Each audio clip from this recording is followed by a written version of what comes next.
Everybody, and today we're over here at Dead Pine Campsite over here on the PMT. I got a special guest today that he's a real legend out here. And we look forward to sitting down, having a little talk with him and picking his brain a little bit with all the knowledge that he has. You know, he's really good friends with some, real rock stars. And it's an honor to be able to backpack and camp with them and learn. So anyway, guys, once you come along, this is where we're headed to. Dead Pine Campsite. All right, guys. See you in a bit. Let's go. All right, everybody, here we are. We're over here at Dead Pine Campsite over here off the PMT. And with me today we got a very special guest, and this is my new friend here, Johnny Camper, aka Senior Hiker. Yeah, very special guest. All right, I love it. Absolutely. The legend right here, guys, I'm telling you. Yeah, okay. Yeah, I'm a legend. Absolutely. I reached out to Metro on the Move, who's right now out there on the Appalachian Trail, and he had me get a hold of Johnny Camper here, as he's focused on the trail. He's doing the whole hike through from Amicaloa Falls here in Georgia all the way up to Mount Katahdin in Maine. So shout out to you, Metro, if you're watching this. Yeah,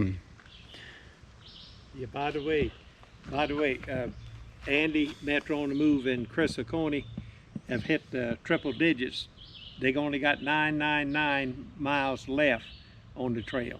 They did hit it today, last night. 999 miles left, and they'll be finished with the Appalachian Trail. Wow, that's putting some miles on. Talk about being on the move. Yeah, really. Yeah, they started when? They started January 1st is when he signed up and got his tag. Well, he signed up, but he couldn't get his tag until the gateway kickoff. But he'd already been up on the trail, started, and came back and got his tag. Wow. So they started it somewhere in January, February. Wow. Wow. So they're ahead of the bubble. Wow. Yeah. So hopefully, he'll be done here in the next few months. Hopefully they make it back to Peyote Fest in September. Yeah, I look forward to that. In fact, I talked to Andy last night. Him and Chris they figured they hike 100 miles a week, and they're looking to see when they're gonna finish if they keep it up. So they want to come back for Peyote Fest, but if they don't, I don't blame them. They need to finish the trail. Agreed, 100%. Yeah. 100%. He's made it this far. Might as well finish it out. Finish it out, yeah. Absolutely. Hats off. Hats off. Absolutely. So anyway, guys, this is kind of where we're at right here. So as you can see over here, we have Johnny Camper's tent here, which is I'm going to mess it up, but it's a lynch-on. No, that's the Z-Pack. Oh, that's the Z-Pack. I'm sorry. It kind of looks like another tent guy. This is the Z-Packs. Here, and it's a trekking pole tent. For those that don't know what a trekking pole tent is, it's kind of how the tent goes up. See a trekking pole there, one on the other side over there, and it props up, and then you do all the guy lines. And then that there, guys, is ultralight tent right there. For those that don't know that are watching this. Well, tell them about that big storm you said we had. Oh, it was a big storm. Don't let this guy fool you. I don't know, what's he talking about? Of course, he's probably asleep through the whole thing. Yeah, I was taking a nap, but I didn't notice it being a storm. I'm over here screaming, Johnny! John! John! I'm like, did you hear me? He's like, I didn't hear nothing. I'm like, oh my God. Yeah. He says it was a storm. I'm not doubting him. Go back and look at my shorts. I'm screaming in there talking about the Nemo guys. Oh boy. And so that's a trekking pole tent. And then over here we got the tried and true, I can tell you firsthand because I just went through it with this storm, is the Nemo Dragonfly 2P Osmos. I love this little thing. It was as a double vestibule, and this here closes right down, guys, and zip it right up. Look at the space in there. You got all kinds of space to, you know, to you didn't to get put. any splashback because this vestibule is so far out. That's nice. It is, yeah, and that was real nice, right? And things actually stayed pretty dry that I had under here. I had like my bag under there, and so forth. See, nothing got wet. If there's a weak spot, stick it through there. If there's a weak spot, it's always right here. Where, you know what I mean? You get Right. splashback. That would be a weak spot on my tent. All four corners like that. Right, but if you look, there was no splashback Yeah, I here. see, because you got that courtesy curtain going around, and you know you good. Right, right, and then it's on both sides. That would be the weak spots on trekking pole tents. Correct. Okay, and then but it's totally freestanding, and that's one thing I do like. Like for me, I like totally freestanding tent, guys, especially still being like new to the game myself. So coming from a new person that's in the backpack and hiking game, is I love the freestanding tent because it's, for me, it's just easier to set up, and it's lightweight. This tent only comes in at 2 pounds tent weight, and with the poles and everything, pack weight's like 2.5, I want to say 2.6, which to me I think is really pretty good. It is. It's all wonderful. The only problem I see is if you at a campsite and you don't have a lot of room, this has got a huge footprint. Yeah, Put it the does. vestibules out. Correct. Now I can put these vestibules in actually further if I wanted to. I'm just saying though, yeah, because sometimes you be limited on space, but Right. it's a beautiful tent. Right. Thank you. And I'm gonna say, you know, Osmos talks about their, you know, their new Osmos fabric. Yeah. I can testify that it is leak proof. In that heavy downpour, nothing, and it poured for at least an hour, and I mean heavy, and with the winds. Is it seam sealed? Seam sealed and all. Correct. They say that it's like 4 times more than what you know, other tents, and it's the polysil, I believe. So definitely worth the money. Paid a little bit for it, but it was worth it. It was worth it. And they claim though, really, that it's only they claim it's a 2-person, but it's 1 person comfortably. But I mean, you can get 2 people in it. Me and Melissa were in it last week, and if you go back and look at my other video, when her and I were over at Turtle Hollow, and you'll see both of us are in there. So let me just show you the other side, guys. And there's the other side. So it's 2 big vestibules, dual doors, screen doors. Really good tent. Really good tent. I have no complaints here.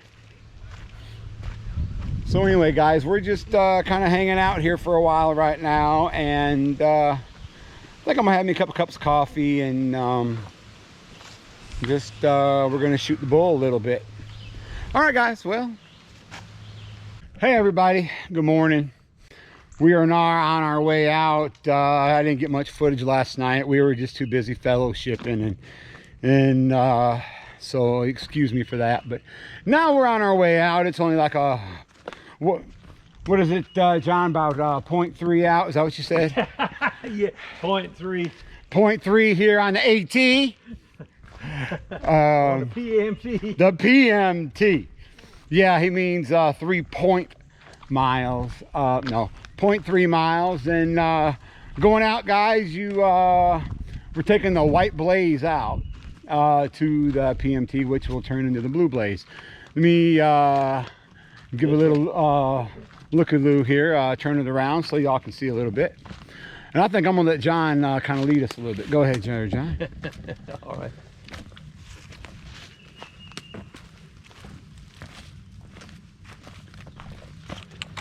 So anyway, it rained a little bit yesterday, guys, and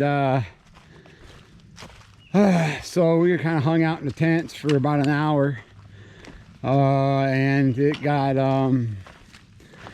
finished raining. It got a little chilly last night, but I stayed nice and warm.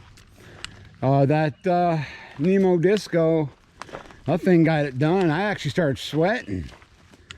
I ended up pulling it back for a while and until it cooled off. It got down to about 58 last night.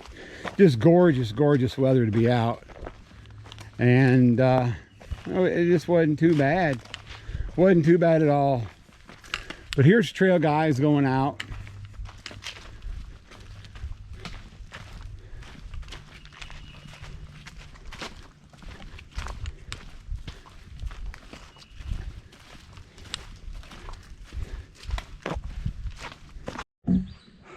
All right, guys, down here by, it's an old fish hatchery pond that was built by the CCC back during the Depression. It's right here on the PMT trail as we're coming out of Dead Pines. Back during the Depression, FDR had made jobs to keep people working, and well, this was one of the things, and it's still here. It's really kind of cool. Let me just give you a quick looky-loo here.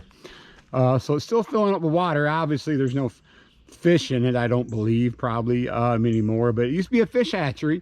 And then, you know, everybody went off to war. And, well, things just kind of happened over the years, you know, and then it got abandoned.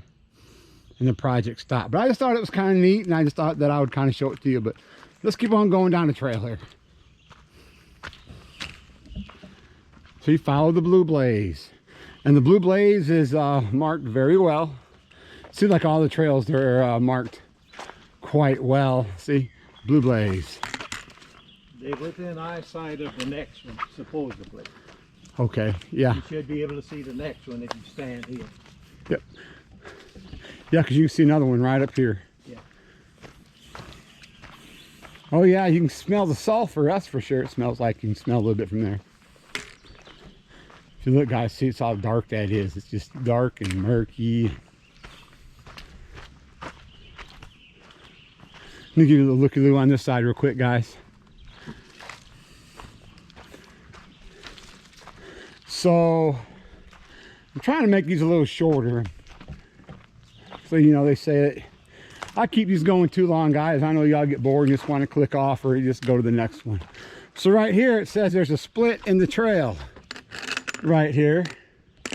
And anyway, we're just going to keep following it. We're going to go to the right here. Because right there, guys, you look, see what I'm saying? It says, if you go straight, it says, one of 3 hatchery ponds on the PMT built by the CCC in the 1930s. And it was abandoned during World War II when they all went off to war.